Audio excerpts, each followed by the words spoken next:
Hello, KMA tribe, friends, family, people.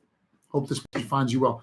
It's been so long since I've gone live, and it's been all good. I've just been so super busy, sewing and growing and working with my team and making things happen, and that's a good thing. But this morning I was like, in fact, I came in and my EA is waiting to talk to me, who I'm so grateful for. Miss Ruth does such a great job supporting the mission here, and I said, I have not done a live in a long time. I'm kind of slacking in that area, so I'm going to go live first, and that's what I'm doing.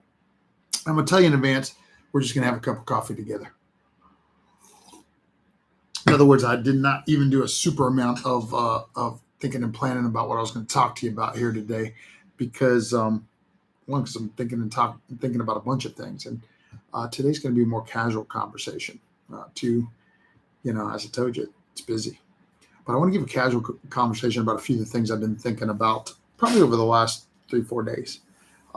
Starting with my weekend flow where I was riding and thinking, and on my rides I get some of my best ideas because I'm in communion with God and I'm in flow state. And I wrote about that. I recently put out a blog on flow after a great podcast that I had listened to on flow, and maybe I'll go back and include those links here too. But that's one of the things I want to talk about. I'm going to talk about flow. And then, but closely related, I want to talk about calling and team and mission. And I think you're going to find, of course, that all these things are interrelated concepts and that each one adds or subtracts from the others. And of course, it only subtracts in the lack thereof or in where it's not done well is what I'm trying to say. But when it's all happening well, when it's all clicking well, you get into a kind of flow. And so look, flow state, however you want to define it, what I just want to say about that is when you are operating in flow, you know it and everybody else knows it. And rather it is, Stephen Kotler said in the podcast that I listened to, and I talked about it in my blog, that it's about turning off that piece of your brain that handles decision making and planning, and it's that why your mind is busy all of the time, especially in today's busy world. But when we turn that piece off, sometimes we can get into this higher mental, emotional, spiritual state called flow. And then, as I shared in my blog, when I'm really operating in flow, I just feel like I'm one with God. I especially the kind of flow because I talked about that for me, there's two kinds. There's that flow where I'm receiving what God has to tell me, the secrets that he wants to share, the ideas that I get to act upon later. And there's the flow where I am sending. And in that flow, goes to the next thing. I am operating in my purpose, in my calling. And that's when, I'm teaching or I'm writing, even right now, talking to you, I get in a flow state because I feel like I'm doing what I'm supposed to do. I'm doing what I was put on the earth to do. I'm doing what I have been sowing and growing to do. And on that sowing and growing, another of the interdependent variables I said that I would probably kind of ramble about. I've been sowing in your team, and they are so awesome. And they are growing every day. I'm sowing them, and they're growing every day. And they're sowing our students who are growing every day. And things are getting better and better. And when I get to sow into them, just like when I'm teaching, I'm operating in accordance with my calling, and I'm in flow.